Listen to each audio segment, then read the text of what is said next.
Rejected, Shamed, and Blamed by Rebecca C. Mandeville. Help and Hope for Adults in the Family Scapegoat Role.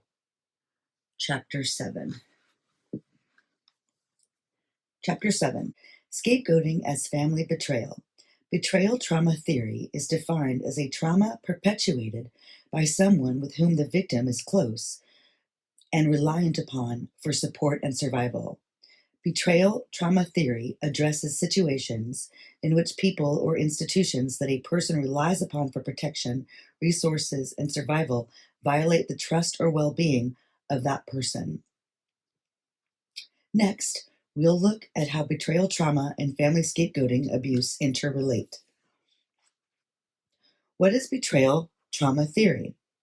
Betrayal trauma theory was first introduced by Dr. Jennifer Fried in 1994. BTT, or Betrayal Trauma Theory, is a concept I share early on when working with clients suffering from family scapegoating abuse. BTT is relevant to discussions of FSA, family scapegoating abuse, in that it is rooted in the recognition of the dissociation a child might experience in response to living in an unsafe, unpredictable, or hostile environment. The child forgets the abuse. For example, they do not consciously remember it. It should be noted that dissociation closely correlates with the freeze state, which instinctively occurs in response to traumatic events and environments. The other states being fight, flight, fawn. BTT, Betrayal Trauma Theory, asserts that betrayal acts as the precursors to dissociation, meaning the dissociation occurs as a means of preserving the relationship with the primary caregiver or other important family figures the child feels dependent upon for their survival. Because a child must rely on their caregiver for support and safety, they are more likely to dissociate, split off, traumatic experiences from conscious awareness when experiencing betrayals of trust. Child abuse inherently includes betrayal trauma because those that the child most depended on to care for and protect them, for example, parents, teachers, relatives, instead actively harmed them and broke their trust. It is also important to note that the child does not need to be consciously aware of the caregiver's betrayal to experience BTT. According to DePrince and Fried, the role of betrayal in betrayal trauma theory was initially considered an implicit but central aspect of some situations. If a child is being mistreated by a caregiver he or she is dependent upon, this is by definition betrayal, whether the child recognizes the betrayal explicitly or not. Indeed, the memory impairment and gaps in awareness that betrayal trauma theory predicted were assumed to serve in part to ward off conscious awareness of mistreatment to promote the dependent child's survival goals. While conscious appraisals of betrayal may be inhibited at the time of trauma and for as long as the trauma victim is dependent upon the perpetrator, eventually the trauma survivor may become conscious of strong feelings of betrayal. Unquote. The lasting negative effects of betrayal trauma and FSA. Although betrayal trauma does not meet the diagnostic criteria for PTSD, I propose that, like FSA, it is clinically appropriate to consider betrayal trauma as contributing to the manifestation of complex trauma symptoms, given that BTT develops in response to relational trauma and chronic environmental stressors.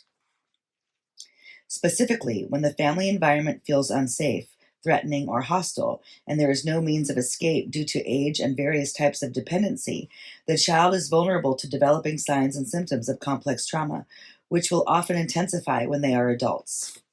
I'll say. For the scapegoated child in a dysfunctional family, the intrapsychic dilemma is particularly acute. Instead of feeling loved, supported, accepted, valued, and cared about, they are often actively and openly rejected, shamed, blamed, and betrayed by their parents or significant others, like a sister, when they are aggressively or covertly attacked by those they most rely on to survive. The scapegoated child is also likely to experience overwhelming levels of toxic shame, resulting in their experiencing themselves as fundamentally bad, wrong, less than, and defective at a subconscious level. The resulting psycho-emotional distress can be acute and follow them lifelong, negatively impacting their relationships with others as adults. Challenging the family homeostasis. It can also be the case that as the scapegoated child becomes older, they will openly reject the family narrative that portrays them as being perennially in the wrong, bad, defective, or the only one at fault when there is interpersonal conflict within their family system. This may include their spouse partner's family system as well. They will likely experience increased rational relational distress and possibly trauma as a direct consequence of challenging the dysfunctional family projection process and general family homeostasis or balance that requires them to remain in the scapegoat role. I literally have a lot of examples of this, obviously in my family, obviously, but even in my ex-husband's family. And he was, by the way, I'm going to guess, a high functioning sociopath, maybe narcissistic, definitely some narcissistic traits. He was not a full blown NPD like my sister and most likely my mother, and then what a couple of my significant others were, later on after my husband. But I have examples of this literally within my ex husband's family, who also has quite a bit of narcissism.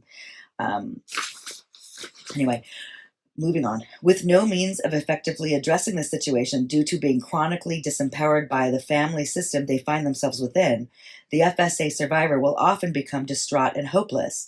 They might turn to a sibling or other relative they view as an ally for help and support, only to be told, "I'm sorry, but I just don't want to get involved." Well, in my case, I went to my sister for support, and she was the number one primary saboteur. Uh, Sadly, like a double agent. Okay, let me move it on. To the victim of family scapegoating, this can feel like a form of relational abandonment and betrayal as well. As they enter adulthood, the FSA survivor will likely struggle to form stable, intimate relationships due to past experiences of having their trust betrayed.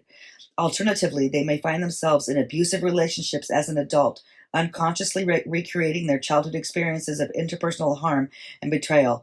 In fact, this is very true, not just with boyfriends, and of course, obviously, my husband of 22 years, but friends, even just regular girlfriends.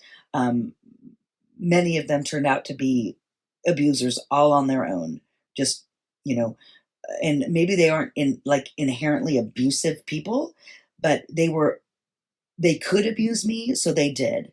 And I actually remember asking my dad once, which is actually recorded somewhere. It was right after my mom died, and I was found myself disinherited, realized my family was evil, but didn't know what it all was. I just knew they were evil, and I knew it wasn't me. I put it to you that way. I asked him, why do people abuse me? Why does it seem like people abuse me? And I'm crying on the phone. And he said, because they can. And at the time, I just thought, oh, he's just, that's ridiculous and irrational. But of course, 5 years later, after all the research I've done, it's true. People will abuse you if they can. Anyway, the end. That's the end of chapter 7.